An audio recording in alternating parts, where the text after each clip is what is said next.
kakarating lang namin mga kalls, trabaho agad.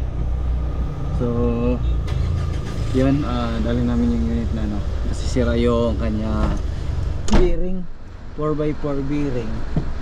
So ang gawin namin, hanap muna kami ng auto parts, tapos doon namin titirahin kung saan kami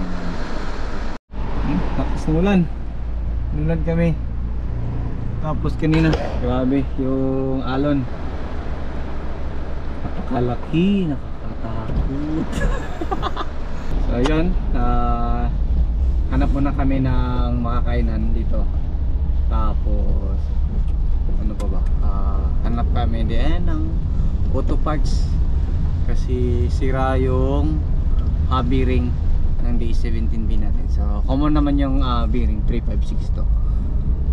Hanap tayo, sana may mahanap tayo kagad para makabit natin, kasi dadalhin pa sa Marikina yung sasakyan.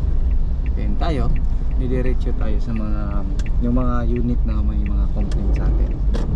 So punta tayo ng Angeles, Pampanga, meron po yung sa Quezon Province isa, then sa Sorsogon merong isa.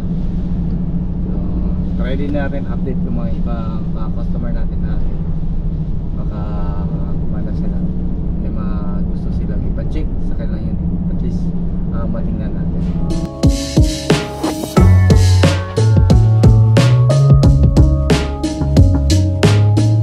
Yan, tapos na kami nagpalit ng bearing. Wala kaming video kanina kasi umulan.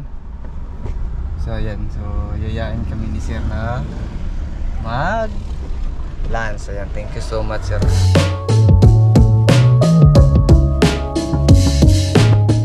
So yan, pagas muna tayo. So 926.9 km. Full tank natin yung ating sasakyan.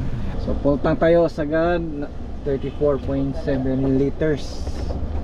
So nasa 2314 yung babayaran natin.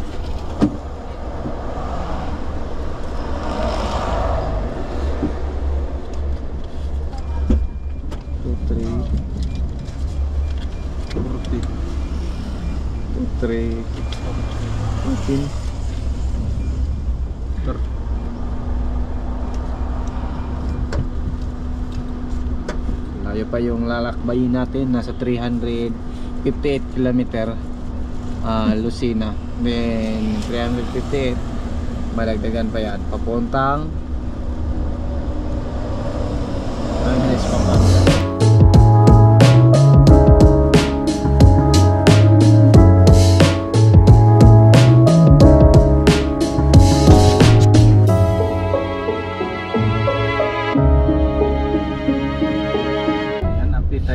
Dito tayo sa Naga City.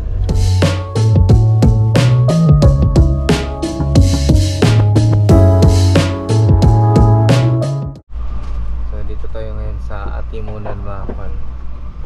So paggas tayo, full tank. So ilang kilometer na lang ba? So